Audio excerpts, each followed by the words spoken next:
O nosso entrevistado de hoje é o professor Carlos Otávio Choquer Mendes, do Centro Federal de Educação Tecnológica do Rio de Janeiro.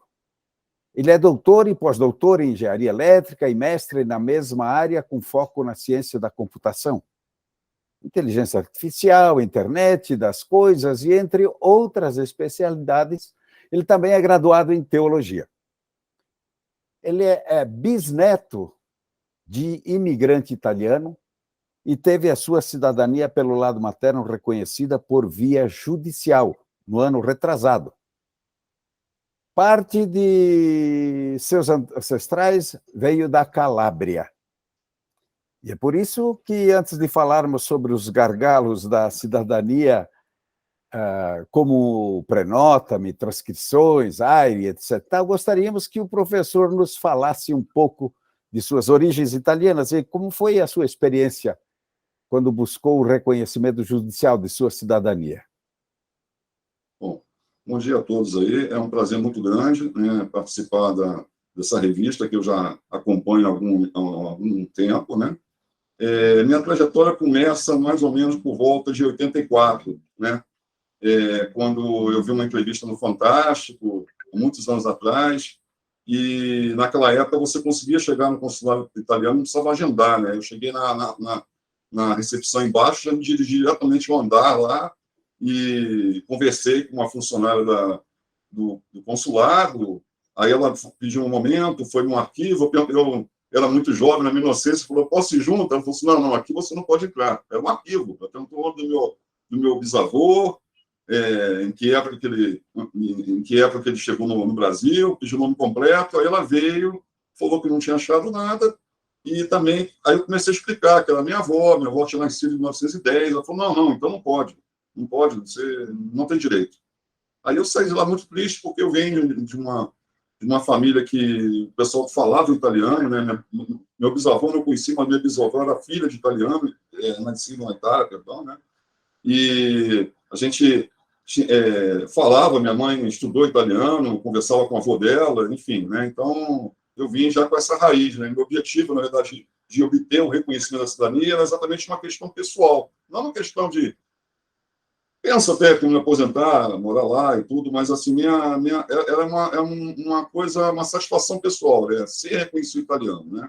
Então, passaram-se os anos, começou a discussão da cidadania italiana materna, né? Teve um primeiro advogado, acho que foi o Dr. Paiano, o Paiano Meloni, que iniciaram essa trajetória, né? Minha prima fez com o Dr. Paiano e eu tentei fazer com ela, e não estava achando a certidão de nascimento da minha mãe, né? Minha mãe nasceu em 33, então eu não estava conseguindo, por algum motivo lá, não estava localizando. Aí, com a informatização, eu consegui essa certidão, mas aí fiquei para trás. Minha prima conseguiu, minha prima já tem sido reconhecida dela judicialmente há uns 8 anos, né? E eu consegui agora, porque eu tive que entrar num outro grupo, né? Entrou eu e umas primas e mais meu filho também. E essa parte foi tranquila, né? Bom, aí começam os primeiros questões que eu acho que cabe muito o alerta, né? Que foi assim, foi solicitado para mim uma certidão de casamento, só que eu tinha um divórcio antes. Só que o advogado, não sei se ia na pressa, né, de juntar os processos, ou ele delega talvez para outras pessoas, ele não observou isso aí, até porque quando você entra com uma ação judicial, não necessariamente você precisa de todas essas certidões. Tanto é que eu consegui a sentença, sem, contudo, ter anexado processo de divórcio, certidão antiga, né? Só que, no momento de fazer a transcrição, ele enviou só a certidão de nascimento. Eu tive a transcrição apenas da certidão de nascimento. Então, nesse ponto, cabe o primeiro alerta, né? Procurem, inicialmente, ver no contrato se tem a transcrição, se está incluída a transcrição, esse cuidado eu tive, né? Porque eu comecei a ver nos grupos e tudo, então eu tive cuidado de perguntar se estava no contrato, ok. Mas procure também questionar o advogado se não é necessário levar todos esses documentos, porque o que acontece é o seguinte, depois que sai a sentença, você ainda vai ter que entrar no divórcio, aí se for um processo físico, você tem que pedir desarquivamento, dependendo do Tribunal de Justiça, tem que ser através de um advogado, alguns tribunais você pode preencher uma guia, no caso do Rio de Janeiro, você consegue preencher a própria guia e pagar, já desarquivar o processo. mas na hora de pedir a certidão de objeto eles não aceitam, eles tive que pedir um primo meu que é advogado fazer a solicitação, né? Então, tem todo um trâmite que você tem que cumprir, que, se fosse avisado nisso, teria sido melhor, porque o advogado já teria enviado todos esses documentos para fazer a transcrição. Esse é o primeiro ponto. Eu acho que cabe um alerta muito importante. Vejo isso nos grupos, às vezes. Já até alertei alguns colegas no grupo que era necessário isso aí. Porque depois, mais na frente, na hora de fazer a transcrição, ocorre esse problema, né? Então, outro problema é a dificuldade que a gente tem de contato com os comuns, os próprios advogados, falam muito em prazo de 180 dias, mas, na verdade, na prática não tem prazo. Então, eu vejo no grupo gente conseguindo com uma semana, gente consegue com 6 meses, com um ano e meio. E aí eu não sei se é uma percepção minha só, mas eu observo que existe um certo preconceito, né, em relação aos italianos que não nasceram na Itália, né? A gente, de certa forma, sofre em alguns locais uma certa discriminação, né?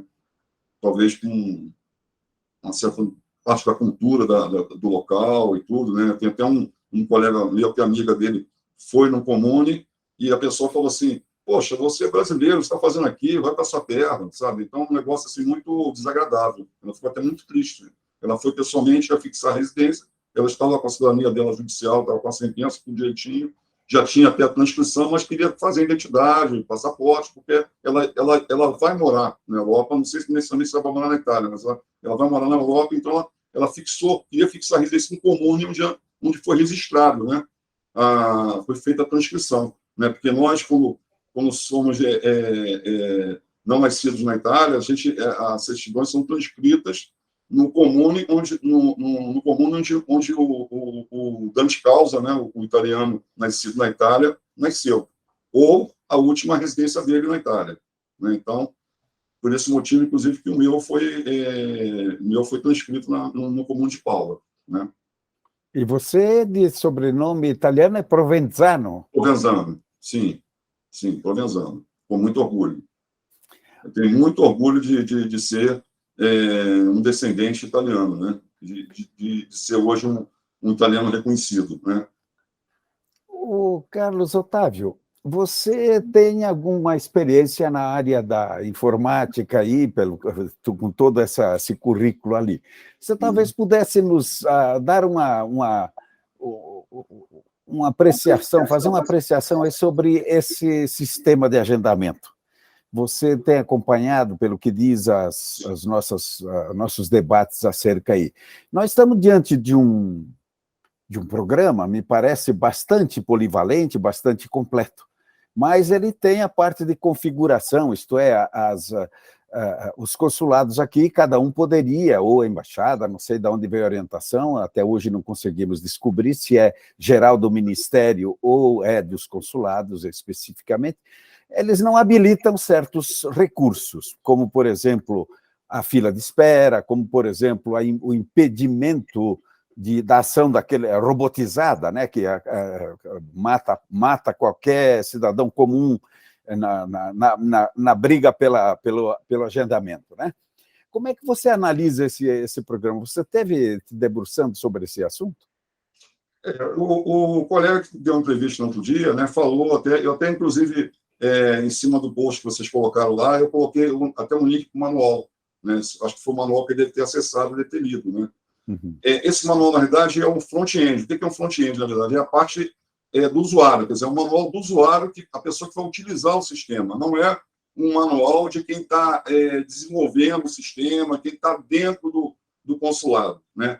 Então, na verdade, é possível até que tenha outras facilidades que não estão contidas naquele manual, porque aquele manual é um manual do usuário final, né? É aquele usuário do consulado que vai configurar o sistema, mas pode estar sendo desenvolvido outras facilidades que a gente não sabe, a gente não tem conhecimento, então a gente não tem acesso ao programa, pode-se dizer. A gente tem acesso, na verdade, ao manual de utilização de um usuário, entre aspas, comum, quer dizer, aquele usuário do consulado que vai programar, né? Agora, eu tenho uma crítica muito ferrenha em relação a esses sistemas que, tanto o Prenote como também o WhatsApp, já falei, eu sei que alguns até não gostaram muito quando eu falei do WhatsApp, porque é uma coisa até que o o Tadoni acho que falou, né? Quando você faz uma fila, você consegue ter. Primeiro, você consegue garantir que todos sejam atendidos, não importa o tempo leva em questão outros fatores, como, por exemplo, também mão de obra, né? Mas você garante que todo mundo seja de uma certa igualdade no atendimento. Quer dizer, os mais antigos são atendidos primeiro em relação aos mais recentes. Quando você faz um sistema de WhatsApp, é como ele fala, uma loteria. Quer dizer, eu posso entrar agora e conseguir, como o colega entrou e conseguiu, que eu conheci, como também tem gente que está 6 meses e não conseguiu entrar, porque vai dar sorte. Quando você faz um sistema do Prenótico que não tem fila, é a mesma coisa. Né? Alguém chega na rede social, avisa, então tem vaga aberta, a pessoa vai lá e entra. Então, quem entrou, primeiro se deu bem. Né? E eu já falei isso aí. Eu acho que esse sistema, do jeito que está, né, ele vai privilegiar, desculpa, os mais jovens, né, porque estão mais ativos em relação ao uso das novas tecnologias, do celular. Porque, se a gente observar, pode ser impressão minha, ou o pessoal com mais idade ficar com vergonha, mas eu vejo nas redes sociais só o pessoal novo, né, mostrando lá, conseguir ser reconhecido no consulado. Aí você vai, a faixa etária é 20 e poucos anos, 30. Você não vê gente com 50 anos aí, 50 e poucos anos, conseguindo êxito nesse tipo de modalidade, né? Tanto no WhatsApp como também usando o Prenota ou o Prenota agora. Né? Ou gente que fez 50 anos, como você diz, depois de estar 10 anos, ele já tinha 30 e poucos anos, quando começou a batalhar a sua vaga, né? Porque tem gente que está na fila aí há 10, 15 anos ou mais, né? Sim, então, quando você tem a fila, aí não tem problema, aí você tem uma coisa. E uma coisa que eu acho que poderia contribuir bastante, já falaram também, é a questão da família, né? Quer dizer, fazer para o grupo familiar.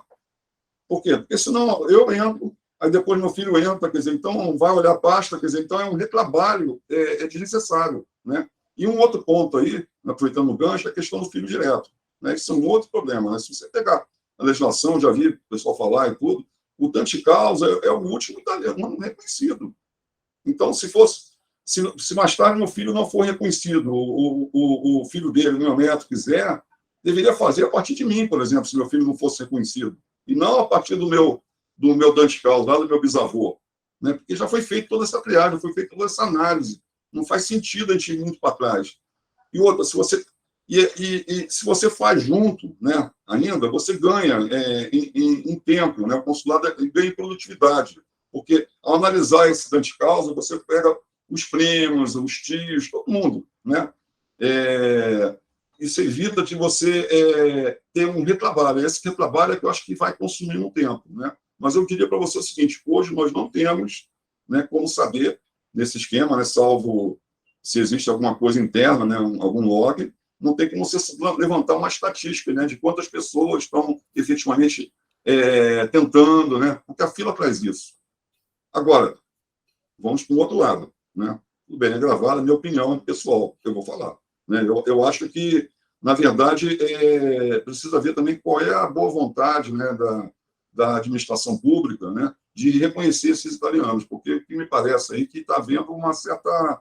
estão criando uma certa dificuldade, inicialmente para a questão da grande naturalização, que foi uma dificuldade muito grande para quem entrava na justiça, né? E como viram que não está indo, essa linha não está dando muito certo, então, na verdade, agora estão tentando, de alguma forma, dificultar. De que forma? Criando gargalos. Né? Um gargalo, ele cria desânimo, né? Ele faz com que as pessoas não consigam o seu reconhecimento, né? Então, isso é que eu observo, porque é muito simples, né? Se você tem uma estatística, né, aí você consegue mensurar a quantidade de trabalho. Tem a questão da IA, né, que o colega falou. Você pode automatizar vários processos, né, criar uma fila, o robô vai trabalhando, vai identificando, e o que houver dúvida, você tem um tratamento manual. Isso já diminui um pouco também o trabalho. Mas, evidente disso, uma vez que você tem essa estatística, e esse serviço é um serviço pago, né, e me parece que é cerca de 300 euros, né, que é cobrada a taxa consular, né, para fazer o reconhecimento administrativo, não é possível que, recebendo esse valor, o consulado não consiga contratar mais gente, ou até, eventualmente, até alugar um prédio anexo para fazer esse tipo de atividade. Então, assim, se não existe esse tipo de coisa, eu acho que está faltando uma boa vontade. E eu acho que, nesse ponto, os comitês, né, e os nossos... eu sempre falo isso na lista, quando eu posso colocar, eu sempre coloco. Onde estão os nossos políticos, as pessoas que nós elegemos, quer dizer, qual é o trabalho que eles estão fazendo junto ao parlamento em relação a essa questão? Porque isso é que eu acho que a gente tem que fazer, né? É igual com o Brasil, a gente tem que pressionar, né, os nossos políticos, as pessoas que nós votamos, cobrar deles uma atitude. Eu acho que está faltando aí realmente uma cobrança mais eficaz, né? Então, esse é um ponto.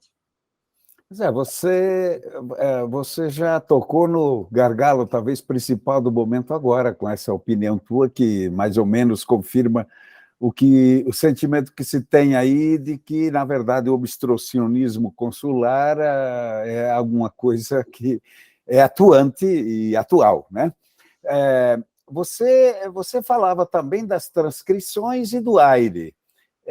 Na tua concepção, essa forma de transferir, não vamos nem falar em questão legal, de transferir para essas tentativas de transferir para o usuário, isto é, para o pretendente, para o requerente, a responsabilidade que é do comune ou do consulado, etc.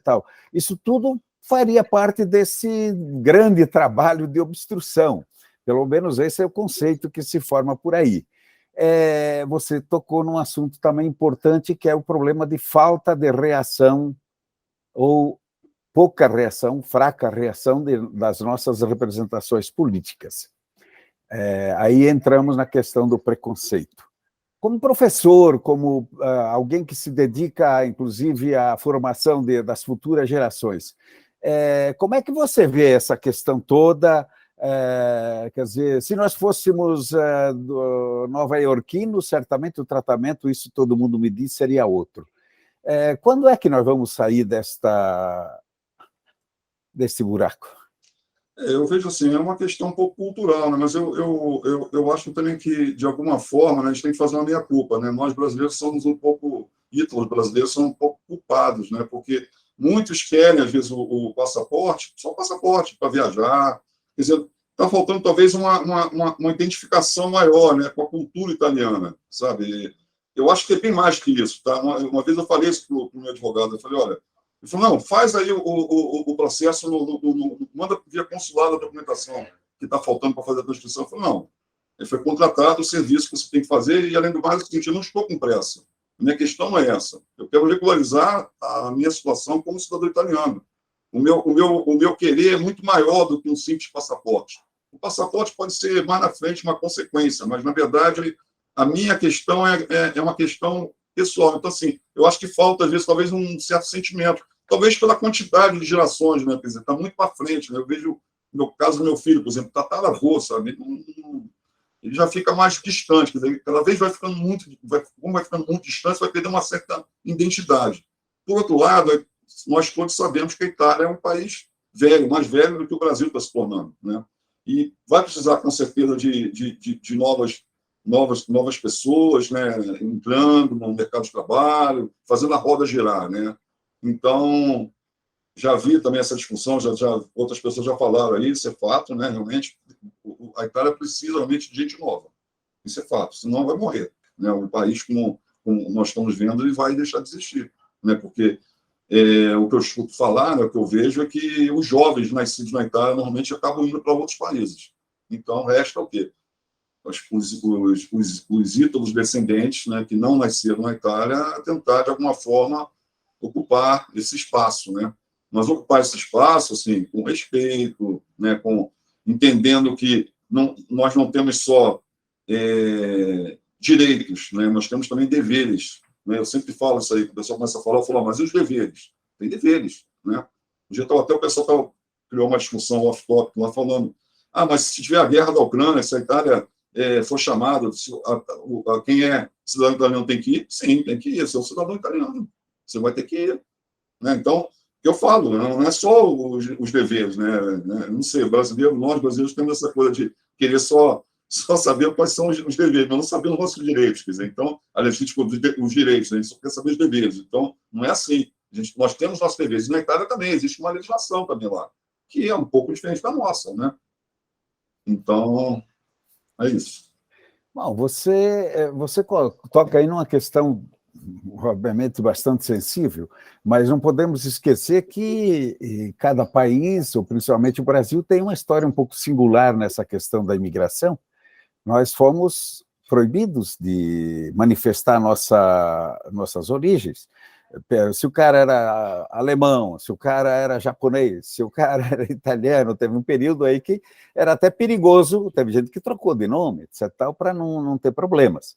E isso tudo cai nesse problema aí, não, o cara nem sabe dizer buongiorno e quer cidadania italiana, mas você mesmo disse que, apesar de você não ser, vamos dizer, é um lado teu que é italiano, mas você ainda tem os restos da linguagem, da cultura italiana, quer dizer, e você despertou isso depois que isto foi liberado no Brasil. Quer dizer, isso acho que é uma questão que tem que ser considerada. O que você pensa sobre isso?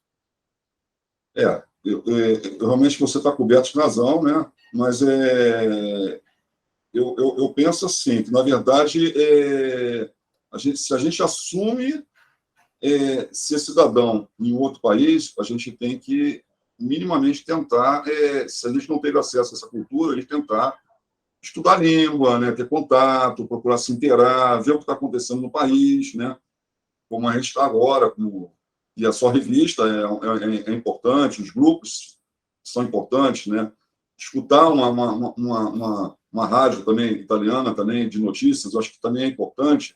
A nossa língua não é tão distante, né, da italiana. Quer dizer, a gente consegue entender algumas coisas que as pessoas falam, mesmo quem nunca teve contato com a língua italiana, consegue compreender algumas coisas, diferente, às vezes, de outras línguas que não tem nada a ver, né? Se pegar lá o mandarim, não dá para entender. Mas não é diferente, né? O italiano, você consegue entender um pouco. Então, eu acho que também, uma vez que você se predispõe a ser um cidadão italiano, você tem que realmente procurar entender também quais são os seus deveres, né? E, de alguma forma, tentar entrar em contato com a cultura, né? Eu sei que, por exemplo, no Rio de Janeiro, a gente não tem muitos eventos, assim, especificamente, né, para a Itália. No dia eu recebi do consulado um evento, mas assim, não é uma coisa muito constante também. Talvez caberia também o governo, de alguma forma, ajudar também, né, a proximidade desses ídolos-descendentes, trazendo eventos, né, o consulado promover alguma coisa, ou ter uma associação cultural que pudesse fazer isso aí. No outro dia eu vi, por exemplo, o Instituto de Línguas, né, dando, acho que, 20% de desconto, mas talvez dar um desconto maior para quem é ídolo-descendente, para quem já é cidadão italiano, ou o governo promover algumas bolsas também. Eu acho que também falta isso, gente, sabe? Isso é um outro ponto também que no dia eu falei, né? É a questão do curso de língua. Existe um instituto que, não sei direito se o governo mantém esse instituto, ou se ele é privado, mas ele tem ligação com o governo italiano. Eu acho que provavelmente deve ter sido o mesmo que minha mãe estudou, e que está até hoje aí, que ele cobra, né?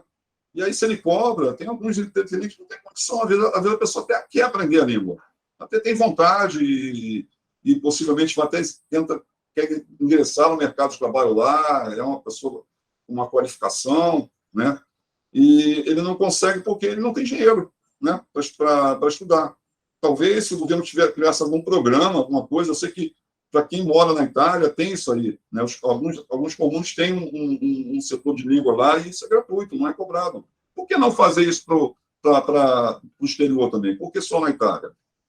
Tá, isso é um outro ponto que você pode, talvez, situação até de abordar posteriormente, até uma outra matéria aí, né? Essa questão do acesso à língua. Ok, Carlos Otávio, eu voltaria à questão da tua especialidade na área da informática. Eu queria te perguntar, o que você acha dessa proposta? A tua visão sobre, por exemplo, a burocracia. Hoje nós estamos aí, quando tem a inteligência artificial a teu favor, reconhecimento de documentos de forma automática, etc. e tal, e ainda estamos na idade da pedra lascada, ainda em certas questões, exatamente talvez para dificultar um pouco mais as coisas. Como é que você veria, dentro da tua área, que você entende na questão da informática, como é que a informática poderia desburocratizar essa questão, facilitar e, inclusive, garantir, talvez com mais garantias até do que aquela visão física, né, de documentos? Como é que você vê isso? O colega já deu umas sugestões aí, né, usando o IA, usando os servidores da Amazon, da Microsoft, né? Só que eu observei, inclusive pelo caso recente ocorrido em relação ao WhatsApp, que existe uma preocupação muito grande. Aqui no Brasil nós temos a LGPD, nos Estados Unidos, perdão, na Itália, na comunidade europeia, também tem uma lei própria, também de proteção de dados, né? Então, me parece aí, talvez até por não ter muitos profissionais, né, na área de informática lá, eles têm uma preocupação muito grande que esses dados venham ser vazados, né? Ou seja, você utiliza a técnica de IA em servidores que não necessariamente estão contidos no território italiano.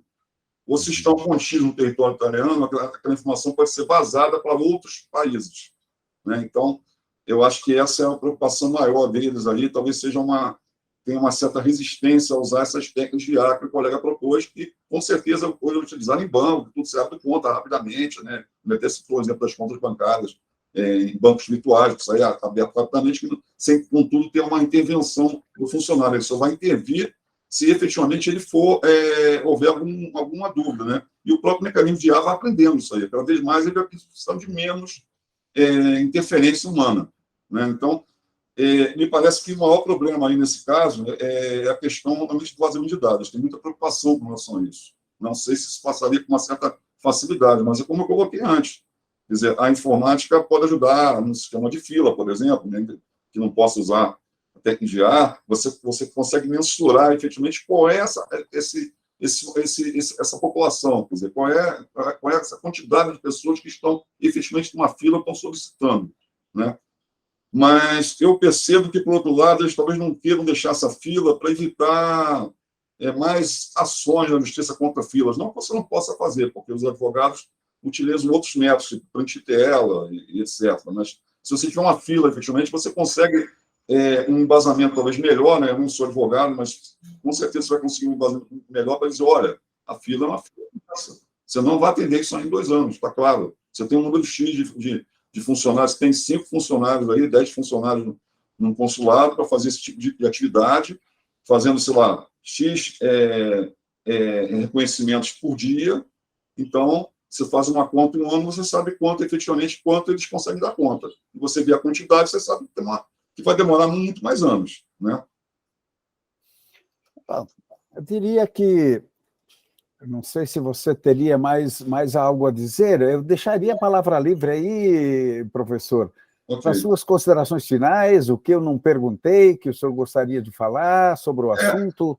Eu gostaria de falar sobre o AIRE, que é uma coisa que aconteceu hoje, que acho que pode ajudar muitas pessoas, que aconteceu com meu filho, eu acompanhei com ele, né? Uhum. Ele solicitou o AIRE no Consulado do Rio de Janeiro, rapidamente, um dia seguinte, o consulado já enviou via protocolo para o Comune, e foi em outubro, e parou. Aí, poxa, parou. Aí eu vejo o pessoal falando que é rápido, outros falam que demora 1 ano, 2 anos. Aí eu não entendi, eu pedi para um amigo meu, que é nascido na Itália, ele ligou para o Comune, e o funcionário do Comune falou assim, olha, eu vou mandar. Aí pegou, eu tenho um e-mail PEC, né, porque esse é um problema, tem alguns comunes que você não consegue enviar, porque só aceita e-mail PEC, eu tenho um e-mail PEC, aí eu enviei o e-mail PEC, mas o Comune não respondeu. Aí ele ligou, aí o oficial pediu o meu e-mail, eu dei o meu e-mail, aí no dia 2 dias depois eles enviaram para mim a minha certidão do meu filho, a minha certidão do meu filho, e ele tinha até comentado que tinha a certidão de casamento, mas eles não falaram nada, mas enfim. O mais importante é que eles responderam o seguinte, que simplesmente o consulado do Rio de Janeiro não mandou um formulário que eles chamam de CONS 1, CONS 01.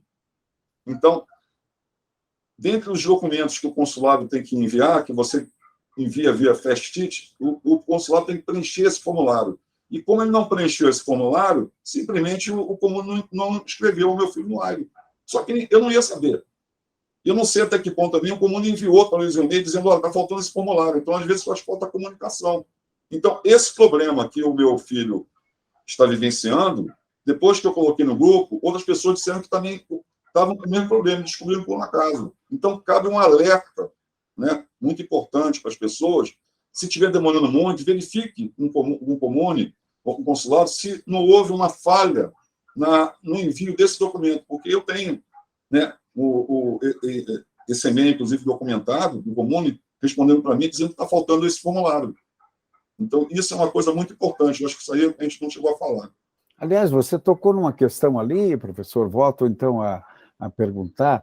É importante, as respostas que o senhor obtém, certamente, é por causa do senhor estar usando uma PEC, né? Aí obriga a resposta. Quer dizer, quando é um e-mail comum, muitas vezes há muita reclamação nesse sentido, ninguém responde. Tudo bem, não há... Né? Inclusive, se você me permite, né, existe uma configuração no e-mail PEC que você pode, que por padrão, é para não aceitar e-mails recebidos que não sejam PEC. É que na minha configuração do meu e-mail, eu já tirei essa configuração, tirei essa diretiva. Então, muito provavelmente, alguns comuns estão até com essa diretiva padrão, até talvez por desconhecimento de informática e tudo. Então, quando você envia, ele nem recebe, já volta, já devolve dizendo, olha, o usuário não pode receber esse e-mail. Você aconselharia, então, as pessoas envolvidas com essas questões usarem um sistema PEC, né? Olha, na verdade, eu acho que não adianta muito, não. O meu comune não costuma responder. Ele não me respondeu, ele só respondeu porque meu amigo ligou e perguntou. Uhum. Eu já tinha enviado esse e-mail, já enviei outros e-mails para o comune, com e-mail PEC, e não me responderam. O que o pessoal fala, na verdade, né, as pessoas que lidam com cidadania, né, na verdade, eu entro nos grupos para ajudar, eu não vivo disso, não trabalho com isso, eu ajudo as pessoas apenas. Né, mas o pessoal que trabalha com cidadania comenta que, como agora todo mundo tem e-mail PEC, né, quem é cidadão pode ter e tudo, já ficou uma coisa tão corriqueira que eles já não respondem. Então, assim, em tese, né, eu não sou advogado, mas seria o caso de você perguntar para algum advogado italiano se eles são obrigados a responder. Pelo que eu entendi, sim, porque é e-mail PEC, é e-mail certificado. Mas não, na prática não é isso que vem ocorrendo, eles não respondem. Né? O que falam também é que, na verdade, só tem um funcionário do comune que tem acesso ao e-mail PEC. E esse funcionário distribui para outros funcionários. Então, assim, entra numa fila e acaba não respondendo, e um montão de buscadores de certidão que usam e-mail PEC, enfim, eles recebem muito e-mail PEC e eles acabam não respondendo. Então, infelizmente, não são todos os comunes que respondem tendo e-mail PEC. Agora, é claro, se o e-mail do comune é PEC, eu acho que aí você tem que enviar via e-mail PEC. Tá? E, nesse ponto, eu consegui fazer até antes, inclusive, de ter a transcrição, um vídeo que eu vi na internet de uma pessoa, não sei se pode falar, mas quando está nos grupos, eu sempre boto o link dele lá, que ele ensinou como é que fazia o e-mail PEC sem ter o código fiscal. Né? Então, é possível, quem não tem o código fiscal, fazer, em tese. Né? E o código fiscal também é uma outra novela, também, mas eu sinceramente, eu fiquei surpreso, porque o consulado italiano de Janeiro foi muito rápido. O código fiscal do meu filho, eu enviei, ele enviou no dia, e no dia seguinte o consulado já devolveu com o código fiscal dele. Foi muito rápido. Sabe? Foi de uma eficiência, assim, eu fiquei surpreso, porque eu vejo o pessoal no consulado de São Paulo reclamando e tudo, né? Mas eles foram bastante rápidos. Inclusive, implantaram até o código fiscal dele no próprio Festrit, no campo lá que estava em branco. A verdade é que, voltamos àquilo que você disse inicialmente, né? As novas gerações estão mais ou menos introduzidas nessa área, mas se você pegar o pessoal aí de cinquentões para cima, você fala em PEC, você fala em post-it, fala tal, é um outro universo, né? Isso complica, né? Como teria que manter um serviço tradicional, né, nessa passagem de gerações aí, né, professor? Sim. Bom, acho que mais é isso. Eu queria agradecer, então, a oportunidade de poder falar alguma coisa. Eu penso até arrumar um tempo da minha disponibilidade de fazer até alguns artigos aqui, escrever, porque eu já acumulei bastante experiência nessa trajetória até chegar onde eu cheguei, né? Ainda estou caminhando, não tenho passaporte ainda, né? Não cheguei ainda nessa etapa. Ah, você obteve a cidadania, a sentença, mas eu tenho cidadania, eu tenho a certidão de nascimento transcrita, não tenho a certidão de casamento transcrita ainda, e por conta disso eu decidi não fazer, né? Até daria, poderia ter preenchido, ter pedido o AIRE com a certidão de nascimento. Esse é um outro ponto também, eu entrei no Festrit, não vi que tinha que enviar a certidão de nascimento transcrita, não vi, né? Aí, quando eu olhei que meu filho estava fazendo, eu estava ajudando ele foi lá, tentou. Quando ele enviou, no dia seguinte o consulado falou assim, está faltando a certidão, mas se você olhar no rol lá, eu sinceramente não identifiquei essa certidão. Não sei se eles já fazem aquele procedimento todo contando que basicamente todo mundo, contando que seja administrativo, então, porque quem faz via judicial, ele fica no limbo, ele não é de lugar nenhum, ele tem que fazer AIRE, ninguém sabe onde ele está no limbo, né? E eu sempre falo para as pessoas, a questão da cidadania é muito parecida com a brasileira também. Você nasce no Brasil, você é brasileiro, mas você, na verdade, o governo só conhece você quando você efetivamente tem uma certidão de nascimento. A certidão de nascimento é o marco inicial da cidadania da pessoa.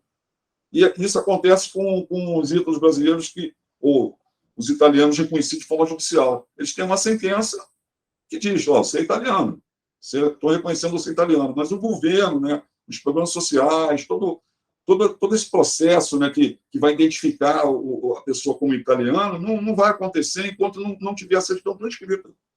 Isso é fato. Né? Independente de passaporte, quando até esquecer o passaporte, você vai com o passaporte brasileiro, vai morar lá, vai pegar a identidade, mas assim, você só é um cidadão assim, com todos os seus direitos, prerrogativas, quando você efetivamente tem uma certidão de nascimento. Isso aí é fato. Mas isso também acontece no Brasil e deve acontecer em outros países também. Né? Você, pelo menos, tem uma sentença na mão, né? Quer dizer... Eu tenho uma sentença, tenho uma certidão de transcrição italiana, tenho uma certidão na minha mão. Isso já tem. O governo já sabe que eu existo. Eu já existo para a máquina administrativa italiana, eu já existo. Eu apenas não estou existindo plenamente porque eu tenho umas pendências, né? Pendências essas que eu vi o Tardoni explicando, né, que, na verdade, até para ter o passaporte, não precisava ter a situação do Estado Civil regularizado, né? Não precisava ter essa questão. Né? Mas, enfim, o governo impõe isso aí. Né? Você só pode tirar o passaporte ou ter seus direitos quando você efetivamente cumprir todas as etapas, né? Você acertar o seu Estado Civil. Ok, professor. Fique à vontade aí para fazer suas conclusões. Não, eu acho que eu já falei bastante coisa. Né? Se tiver uma outra oportunidade, eu acho que eu não sei se ficou um pouco confuso, porque a gente misturou vários assuntos, né? Mas é que eu quis, esse primeiro contato, passar toda a minha vivência, né? Você que já está nessa caminhada, você como jornalista, você consegue permear tudo, mas talvez uma pessoa que esteja vendo a primeira vez, a gente discute muitos assuntos, né? Que são diversos, assim, são muito diferentes, né? Falamos em prenótimo, falamos em transcrição, falamos em AIRE, coisas que... e um último ponto que eu acho interessante, né? Que isso é uma coisa de quem é da área de exato, né? A gente discute muito a questão da certidão de trânsito julgado, né? Aí, como é que e como as etapas, né, na justiça italiana não são claras, né, os movimentos não são claros, né? Normalmente é uma anotação, um depósito não codificado, né, que ele coloca lá. Não tem não diz o que é efetivamente, diferentemente comparando com a nossa justiça brasileira, para cada coisa tem um detalhezinho, diz o que é, se conseguir até os despachos, né, se não for segredo de justiça. Mas na Itália não é assim. Eu ficava tentando imaginar, assim, na minha cabeça, poxa, deve ter um meio, deve ter uma lógica, né, para você saber quando saiu, quando alguém pediu essa certidão de trânsito julgado e quando ela saiu, né? Aí eu fui tentando olhar, olhei o meu, olhei de outras pessoas e comecei a olhar na lista e descobri. Acho que eu fui um dos primeiros que descobri isso aí, comecei a colocar, e no início a pessoa, não tem nada a ver, não. Depois começaram a ver que tem a ver. O que acontece? Quando você tem um acolo, né, quando você tem a sentença, passado um tempo, aparece um depósito não quantificado, que é quando o advogado efetivamente faz o pedido. E depois ele diz que está pronto. Ele bota fugiu agora o nome, né? Que depois do depósito, ele bota um... Deixa eu perdi aqui um nome aqui, desculpe, que fugiu aqui o nome. Ele coloca um outro movimento comum, que é quando está pronto. E pegando minha certidão de plano julgado, a data que está ali é exatamente a data que apareceu no app. Agora, existe uma coisa interessante nesse processo judicial, é que é um pouco estranho, né? Mas assim, o advogado transmite para o tribunal, mas fica numa caixa postal lá, a chancelaria demora um tempo, às vezes, para abrir. E às vezes a pessoa começa a cobrar do advogado e parece que o advogado não fez nada, né? Mas o advogado tem um comprovante que ele enviou. O que ele envia, ele chama de telemática. Ele envia por e-mail, né? Aqui o italiano vai... Nato, quando ele vai traduzir, falando telemático, né? Que é um termo em Portugal também, né? Então, ele envia por e-mail e tem uma caixa postal. Só que essa caixa postal, não necessariamente a chancelaria olha o tempo todo ou ela atualiza. Quando o advogado manda, às vezes demora uma semana, 2 semanas, é muito estranho, né? Mas isso é uma realidade, né? Mas não tem como a gente saber se o advogado não enviar essa comprovação, né? Você tem que acreditar na palavra dele. Eu, a princípio, eu sempre procuro acreditar, né? Eu sempre parto do princípio da boa-fé. Eu acredito que o advogado não esteja falando a verdade, mas eu vejo, né? Conversando com a Lamalfa e tudo, ela já me falou, já falou até isso publicamente no Facebook, que às vezes demora, né? Às vezes demora para a chancelaria olhar, né? Isso não quer dizer que o advogado não tenha enviado essa mensagem. Mas eu acho assim, 2 anos, 1 ano e meio, para você efetivamente pedir não sair a certidão, eu acho que muitas vezes o advogado esquece de pedir. Tá? Ele tem muito processo, talvez não tenha um bom controle, né, de planilhas, e aí não tem uma pessoa um funcionário para ajudar no escritório, ele acaba esquecendo, como também ele esquece de verificar se recebeu a certidão. A certidão está pronta e ele não envia, né? Mas existe esse gap aí entre o que você envia e que efetivamente é o tratamento de dados dentro do tribunal. É que nós temos pressa, né? Mas eu vejo assim, às vezes tem gente reclamando na lista que tem mais de 1 ano e meio, né? É muito tempo. Alguma coisa está errada. Eu acho que nesse caso alguma coisa está errada.